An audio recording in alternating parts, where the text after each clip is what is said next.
Have you ever stood at the edge of everything you've built and watched it crumble? Not because of bad luck, not because you failed, but because you chose something more important than success itself. This is that story, and it might be yours too. My name doesn't matter.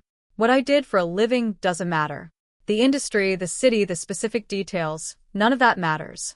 What matters is the universal truth hiding inside this story. A truth about choices, about character, about what happens when the life you've been living collides with the person you actually want to be. So let me take you back to a Tuesday morning that changed everything. But first, let me tell you about the 11 years and 364 days that came before it. Because you can't understand the weight of a single decision without understanding everything that was riding on it.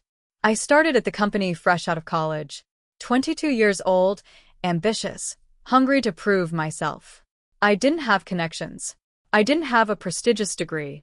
What I had was a willingness to work harder than everyone else and a belief that if I just did good work, good things would follow. Naive? Maybe. But it worked. For 12 years, it worked. I climbed steadily, not dramatically, not with big leaps or political maneuvering, just consistent, reliable growth. Every year, a little more responsibility, a little more respect, a little more trust. By year 12, I had everything I thought I wanted. A senior position, a team of 7 people who looked to me for guidance, clients who specifically requested to work with me, a salary that let me live comfortably, save for the future, help my parents when they needed it. From the outside, I had made it. I was the success story, the proof that hard work and integrity actually pay off. But here's what nobody tells you about climbing a ladder for 12 years. Sometimes you get so focused on the next rung that you forget to look at where the ladder is leaning. That Tuesday morning, I woke up at 5:47 a.m., 3 minutes before my alarm. I'd been doing that for months, waking up before the alarm, already anxious about the day ahead. But I told myself it was normal. This was what success looked like. Stress was just part of the package. I did my usual routine. Coffee, news, shower. The same breakfast I'd eaten for years because decision fatigue was real and I couldn't waste mental energy on what to eat. The drive to the office took 38 minutes in traffic. I'd made that drive so many times I could do it on autopilot. Past the same buildings, the same billboards, the same coffee shop where I'd stopped getting coffee because I didn't have time anymore. I parked in my assigned spot, a small perk that had felt like a huge win when I first got it. Now it was just where I parked. I walked into the building, nodded at security, took the elevator to the 43rd floor, walked past the reception desk where Sandra always greeted me with the same cheerful good morning that felt increasingly performative. My office was at the end of the hall, not a corner office. Those were reserved for the real executives. But it had a window. It had a door. It was mine. And that morning, on my desk, sitting perfectly centered on my keyboard, was an envelope. Plain white, expensive paper. My name handwritten across the front in blue ink. No return address. No company logo. Just my name. I set down my coffee and my bag. I hung up my coat. I sat down in my chair. All the normal motions of a normal morning. But something felt off. That envelope didn't belong there. I picked it up. Felt the weight of it. There was something inside, but it wasn't thick. A single sheet of paper, maybe. I opened it carefully, like it might contain something dangerous. And in a way, it did. Inside was one piece of white paper. No letteread. No signature. Just a number written in the same blue ink. 7 digits. I stared at it, trying to understand. Was this a code? A phone number? A reference number for a project? That's when my door opened without a knock. My boss walked in. He never knocked. In 12 years, he'd never once knocked. At first, I'd found it disrespectful. Then I'd convinced myself it meant we had the kind of relationship where formality wasn't necessary. Now I realize it was always about power. You saw it, he said, closing the door behind him. Not a question. A statement. I saw a number. I replied, holding up the paper. What is it? He walked to my window, looked out at the city below, hands clasped behind his back. The pose of someone comfortable with authority. That's what we need you to deliver this quarter, he said, still not looking at me. I looked at the number again, did the mental math, compared it to our current projections, our pipeline, our team's capacity. That's 2.5 times what we projected, I said slowly. Even with the Johnson deal closing and the Myers expansion, we need to. I'm aware of the math, he interrupted, turning to face me. I'm not asking you to recalculate. I'm telling you what needs to happen. The way he said it made something cold settle in my stomach. Because I'd been in this business long enough to know what needs to happen meant when the numbers didn't add up. How exactly do you expect me to hit that number? I asked, even though part of me already knew the answer. He smiled. Not a warm smile. The kind of smile that doesn't reach the eyes. The kind that says, we both know what I'm really saying, so let's not pretend. You're smart, he said.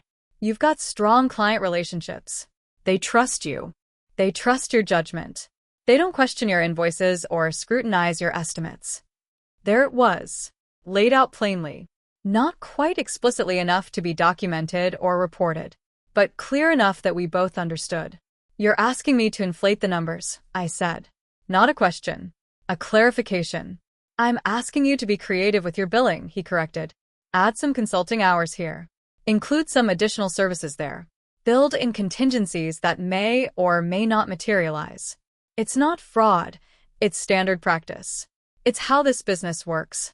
How do you think we've stayed competitive all these years? I felt something shift inside me. Like a fault line moving. Because he wasn't wrong about one thing, this probably was standard practice. I'd seen hints of it over the years. Invoices that seemed high. Charges that seemed vague. I'd always assumed there was a legitimate explanation. Now I was being told there wasn't. These are clients I've worked with for years, I said. People who trust me. Exactly, he said, leaning forward on my desk. That's why you're valuable. That's why you're the right person for this. Someone without those relationships couldn't pull it off. But you? They'll never question you. Because I've never given them a reason to, I said quietly. And you're not going to start now, he replied. You're just going to do what needs to be done. Like everyone else does. Like I've done. Like the person who had your job before you did. That hit differently. Because it meant this wasn't new. This wasn't a desperate measure in a difficult time. This was how things had always worked, which meant everything I thought I'd built, my reputation, my relationships, my integrity, was potentially built on a foundation I didn't even know was rotten. What if I say no? I asked. He straightened up, adjusted his cufflinks. The temperature in the room seemed to drop. Then you're not the person I thought you were, he said. And this company doesn't have room for people who can't see the bigger picture. The bigger picture, I repeated. Revenue keeps us alive. Revenue pays your salary. Revenue funds everyone's jobs. Revenue is what allows us to do the good work we do. If you're not willing to do what it takes to generate revenue, then you're not actually helping anyone. You're just being selfish. The way he framed it was masterful, I'll give him that. Suddenly, my ethical concerns weren't about integrity. They were about selfishness, about not being a team player, about caring more about my own comfort than the well-being of my colleagues. I need time to think about this, I said. He checked his watch. You have until 5 p.m. After that, I need an answer. And I need that number delivered by end of quarter. That's 8 weeks. Plenty of time if you start today. He walked to the door, then paused with his hand on the handle. You know, I've always liked you, he said. You remind me of myself 20 years ago. Idealistic. Principled. I had to learn the hard way that principles don't pay the mortgage. Don't make the same mistake I did. Don't waste years fighting a battle you can't win. Then he left, closing the door softly behind him.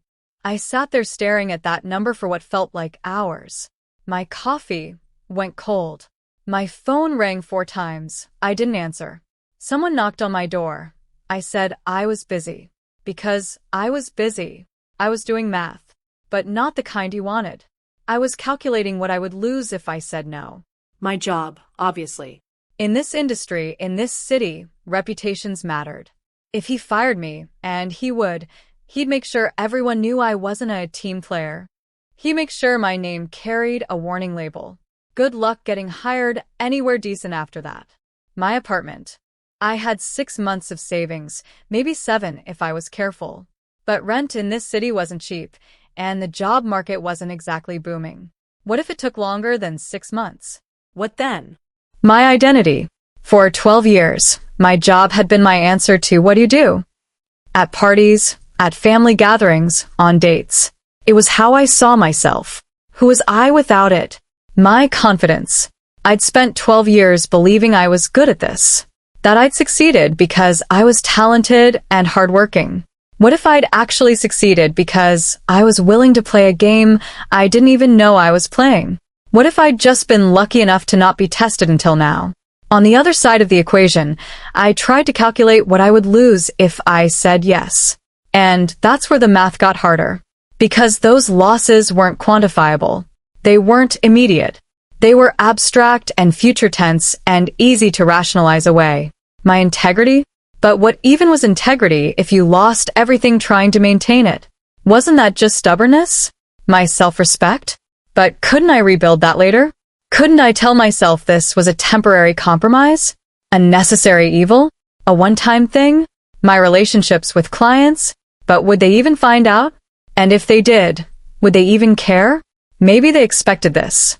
Maybe they'd be disappointed if I wasn't inflating the numbers because it would mean I wasn't fighting hard enough for them. I pulled up my client list on my computer, scrolled through the names. Faces appeared in my memory. David, who'd taken a chance on me 7 years ago when I was just starting to build my reputation. Who'd referred me to 3 other clients and wrote a recommendation that helped me get promoted. Sarah, whose company I'd helped through a crisis 2 years ago, working nights and weekends because I believed in what they were doing. Who'd sent me a bottle of wine and a thank you note that I still had in my desk drawer.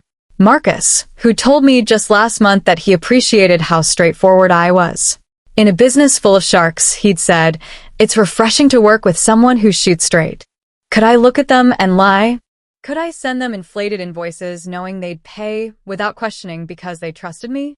I closed my laptop, pushed back from my desk, walked to the window. 43 floors below, the city moved. Thousands of people going about their days, making their own choices, living with their own compromises. How many of them had faced this exact decision? How many had chosen the practical path? How many were happy with that choice? I thought about my father. He'd worked in manufacturing for 42 years. Same factory, same shift, same lunch break. He'd retired with a pension that barely covered his expenses and a gold watch that stopped working after 6 months. At his retirement party, his boss had given a speech about loyalty and dedication. My father had smiled and nodded and said all the right things. But I'd seen his face later, in the car on the way home. He'd looked tired. Not physically tired. Soul tired. 42 years, he'd said quietly, staring out the window. And I'm not sure what it was all for. I'd been 23 then, fresh in my career, full of optimism. I'd thought, that won't be me. I'm going to build something that matters. I'm going to make choices that I'm proud of. Now here I was, 34 years old, facing a choice that would define whether I kept that promise to my younger self. My phone buzzed. A text from my boss. Tick-tock. I looked at that text for a long moment. Then I did something I hadn't done in 12 years. I walked out of my office in the middle of the day without telling anyone where I was going. I took the elevator down, walked through the lobby, stepped outside into the afternoon sun. I started walking. No destination. Just walking. Past office buildings and coffee shops and street vendors. Past people on lunch breaks and bike messengers and tourists taking photos. I walked for 2 hours. And somewhere between Block 17 and Block 18, something became clear. This wasn't actually a complicated decision. I'd been making it complicated by focusing on all the consequences, all the what-ifs, all the calculations. But at its core, it was simple. Could I do something I knew was wrong? Not was it technically illegal? Not would I get caught? Not did everyone else do it? Just, could I do something I knew, in my gut, was wrong? And the answer was no. Not because I was special. Not because I was better than anyone else. Not because I had some superior moral code. But because I'd have to live with myself after. Every client meeting, every invoice, every time I looked in the mirror, I'd know. And I'd seen what that knowledge did to people. I'd seen it in my boss's eyes, that flatness, that disconnect. I'd seen it in colleagues who'd made similar compromises. They laughed at the same jokes, did the same work, went to the same happy hours. But something was missing. Some spark. Some connection to why they'd gotten into this business in the first place. I didn't want to become that. I didn't want to wake up 20 years from now in my own version of my father's car ride home, wondering what it was all for. I walked back to the office, took the elevator up, walked to my boss's office without stopping at my own. His door was open. He was on a call. He saw me, held up one finger, wrapped up the call quickly. "So," he said, "we good?" "No," I said. "We're not good." He leaned back in his chair, studied me. "You're saying no." "I'm saying no. You understand what that means?" Ido. He nodded slowly. I'm disappointed. "I really thought you were smarter than this." "Maybe I'm not," I said. "Maybe this is the dumbest decision I'll ever make. But it's my decision." "It is," he agreed. "And so is this. You're fired. Effective immediately. HR will send you the paperwork. Security will escort you out." I nodded, turned to leave. "Hey," he called after me. I stopped. "Just so you know, I'm going to make sure people know why you left. No one's going to want to hire someone who can't follow simple directions." "That's your choice," I said. "I can live with mine. Can you live with yours?" I didn't wait for an answer. 20 minutes later, I was in the elevator with a security guard and a cardboard box containing 12 years of my life. A photo of my parents. A coffee mug from a conference. Some awards I'd won. A plant that was probably dead by now. The elevator ride down felt longer than it should have. The security guard didn't make small talk. I appreciated that. When we reached the lobby, he walked me to the door. "For what it's worth," he said quietly, "I heard what happened. Takes guts." "Or stupidity," I said. "Sometimes they're the same thing," he replied. I stepped outside. The sun was setting now. The same city, but everything looked different. Sharper. More real. Like I'd been seeing it through frosted glass for 12 years, and someone had just wiped it clean. I stood there on the sidewalk, holding my box, watching people rush past to catch buses and trains and their own lives. And I felt something I hadn't felt in years. Not happiness. Not confidence. Not certainty about the future.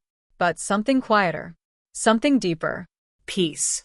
The next morning, I woke up without an alarm for the first time in 12 years.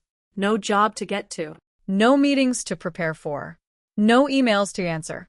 Just silence. And choice. I made coffee. Real coffee, not the gulped-down variety I'd been drinking. I sat on my couch with my laptop and started making a list. Not a list of job openings. Not a list of companies to apply to.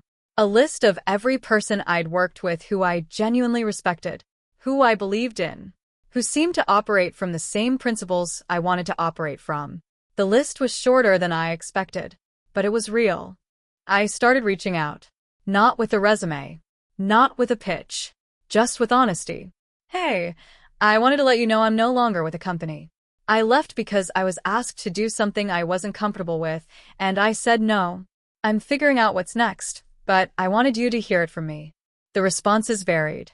Some people didn't respond at all. That hurt, but I understood it. Associating with someone who'd been fired, who'd refused to play the game, that was risky for them too. Some people responded with generic well wishes. The professional equivalent of thoughts and prayers. Polite. Meaningless. But some people, not many, but enough, responded differently. "I always respected how you handled our account. Whatever you're doing next, I want to be part of it. I've been waiting for you to leave that place. They didn't deserve you. I have a project coming up. Can we talk?" Those responses changed everything. Because they weren't just offering work. They were offering validation. Proof that the thing I'd been building all these years, trust, relationships, reputation, wasn't tied to my company. It was tied to me. Within 3 weeks, I had my first client as an independent consultant. Within 2 months, I had 4 clients and more work than I could handle alone. Within 6 months, I hired my first employee. Someone who'd left a similar situation at a different company for similar reasons. We understood each other without having to explain much.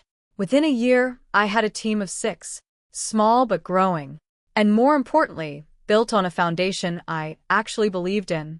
But here's what nobody tells you about blowing up your life and starting over. The external success isn't the important part. Don't get me wrong, it's nice. It's validating. It pays the bills. But the real change is internal. I sleep better now. Not because I have more money or more freedom or a better title, but because when my head hits the pillow, I'm not carrying the weight of compromises I made that day. I look clients in the eye differently now. Not because I'm more confident or more skilled, but because I'm not hiding anything. I'm not managing a secret. I'm not one question away from a conversation I don't want to have. I look at myself in the mirror differently now. Not because I'm better than anyone else, but because I recognize the person looking back. There's no disconnect between who I am in private and who I am in public.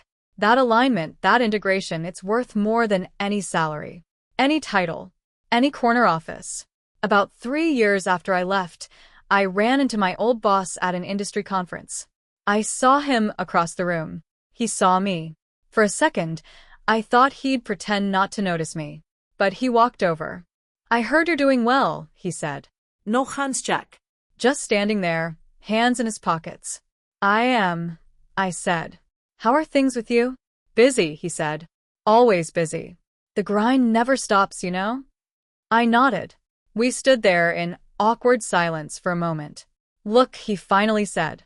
"I've been thinking about our last conversation. About what I said to you." "Okay," I said, not sure where this was going. "I was wrong," he said. "Not about the business stuff. The numbers, the pressure. That's all real. But I was wrong about you. About what it meant that you said no." "What did it mean?" I asked. "It meant you knew who you were," he said. "I spent so many years trying to be what the company needed, what the clients needed, what the industry needed, that I forgot to be what I needed. You didn't make that mistake." He looked tired. Older than 3 years should make someone look. There were lines around his eyes that I didn't remember. "Are you happy?" I asked. Not accusatory. Genuinely curious. He thought about it for a long moment. "I'm successful," he finally said. "That's not what I asked." He smiled. But it was sad. "No," he said. "It's not." He walked away after that. I never saw him again. But that conversation stayed with me. Because here's what I realized. There are 2 games you can play in life. The first game is about accumulation. Money, status, power, recognition. The rules are clear. The scoreboard is visible. You can always tell where you stand. The second game is about alignment. Your actions matching your values. Your public self matching your private self. Your success defined by your own standards, not someone else's. The first game is easier to play because everyone else is playing it too. You can see the path. You can follow the blueprint. The second game is harder because you have to define it yourself. You have to decide what matters. You have to be willing to lose at the first game to win at the second. I don't tell you this story because I think I'm special. I'm not. I tell you this story because I know some of you are standing where I stood 5 years ago, staring at a number on a piece of paper. Literal or metaphorical, being asked to compromise, being told this is how it works, or everyone does it, or it's not that big a deal. And you're doing the same math I did, weighing the costs, calculating the risks, trying to figure out if your principles are a luxury you can afford. Let me save you some time on that calculation. Your principles aren't a luxury. They're your foundation. You can build a career on compromises, but you'll spend every day maintaining the facade. You can make money by cutting corners, but you'll spend it trying to fill the hole where your self-respect used to be. I'm not going to promise you that everything works out if you do the right thing. Sometimes it doesn't. Sometimes people who cheat win. Sometimes people who lie succeed. Sometimes being honest costs you everything, and you don't get a comeback story. But I can promise you this. You have to live with yourself. Every single day. Every decision. Every compromise. Every time you look in the mirror. And there's no amount of success that makes that bearable if you don't like who you see looking back. So if you're at that crossroads right now, if someone's asking you to do something that makes your stomach turn, if you're being told to just go along to get along, stop. Take a breath. Ignore the pressure. Forget the consequences for just 1 second. And ask yourself one simple question. Is this who I want to be? Not who I have to be. Not who everyone else is. Not who will make the most money or climb the highest or win the most approval. But who I actually want to be. The person I'd be proud to be. The person my younger self would respect. The person I can live with for the next 40 years. Because here's the secret nobody tells you. That person already exists inside you. They've been there all along, underneath all the pressure and expectations and fear. You're not creating them by making the right choice. You're just finally being honest about who they are. I tore up that piece of paper 5 years ago, and I won't lie. The first year was terrifying. The uncertainty was real. The doubts were constant. There were days I questioned everything. But 5 years later, I can tell you this. I've never once regretted it. Not because everything worked out perfectly. Not because I'm richer or more successful or more famous than I would have been. But because when I wake up in the morning, I recognize the person I see in the mirror. And when I go to sleep at night, I sleep. That's worth more than any number on any piece of paper. Thank you.